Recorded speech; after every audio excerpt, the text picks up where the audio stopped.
नवंबर में कर रहे हैं सरसों की फिर से बुआई। इन गलतियों से बचें वरना बर्बाद हो जाएगी पूरी फसल।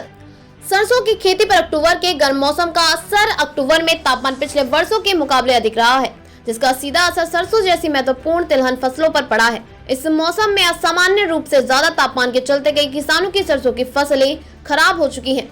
ऐसे में किसान दोबारा से सरसों की बुवाई की तैयारी कर रहे हैं, लेकिन कुछ अहम गलतियों से बचना जरूरी है। सरसों की फसल की अच्छी पैदावार पाने के लिए किसानों को कुछ खास बातों का ध्यान रखना आवश्यक है। खेती विशेषज्ञों का मानना है कि अगर किसान इन सावधानियों को ध्यान में रखकर दोबारा बुवाई करते हैं तो वे अच्छी उपज, कम मुनाफा कमा सकते हैं।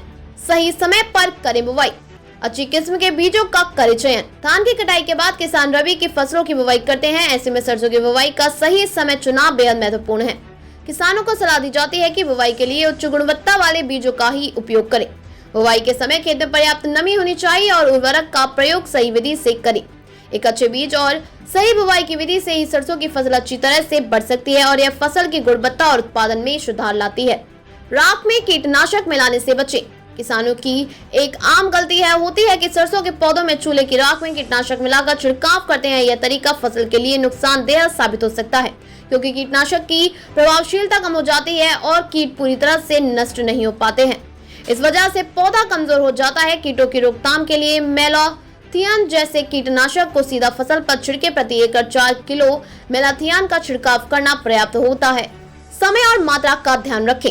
जरूरत से ज्यादा सिंचाई ना करें। सरसों की फसलों को अधिक सिंचाई की जरूरत नहीं होती है, लेकिन कई बार किसान 15-20 दिन की फसल पर पानी दे देते हैं और तुरंत बाद यूरिया का छिड़काव कर देते हैं। इससे पौधे की बढ़वार तो होती है, परंतु फलियों का आकार छोटा रह जाता है और दोनों की संख्या कम हो जाती है। इससे पैदावार की गुणवत्ता भी घटती है। फसल में केवल आवश्यक मात्रा में ही सिंचाई करें और यूरिया का छिड़काव सावधानी पूर्वक करें, ताकि फसल की पैदावार और गुणवत्ता पर इसका नकारात्मक असर न पड़े। तेल की मात्रा बढ़ाने के लिए सल्फर का करें सही तरीके से उपयोग। सरसों के बीजों में तेल की मात्रा उसकी कीमत पर सीधा असर डालती है। उच्च गुणवत्ता वाली फसल और तेल की मात्रा बढ़ाने के लिए किसानों को सल्फर का छिड़काव करना चाहिए। अक्सर देखा गया है कि किसान का सल्फर का उपयोग नहीं करते हैं या पाउडर रूप में सल्फर का छिड़काव करते हैं, जिससे पत्तियों पर जमाव होता है। इससे बजाय प्रति एकड़ 4 किलो दानेदार सल्फर का छिड़काव करें। यह तरीका सरसों की फसल में तेल की मात्रा बढ़ाता है और किसानों को बेहतर भाव मिलता है। कृषि विशेषज्ञों से संपर्क करें। शबला सेवा संस्थान किसानों की सहायता और अधिक जानकारी के लिए। शबला सेवा संस्थान लगातार काम कर रही है। डॉक्टर अविनाश कुमार जैसे अनुभवी कृषि विशेषज्ञों से संपर्क करें। किसान और भी जरूरी सलाह ले सकते हैं। शबला सेवा संस्थान द्वारा किसानों को खेती से जुड़ी समस्याओं और समाधान पर मार्गदर्शन दिया जा रहा है। अधिक जानकारी के लिए संपर्क करें डॉक्टर अविनाश कुमार 9193 3504 5599।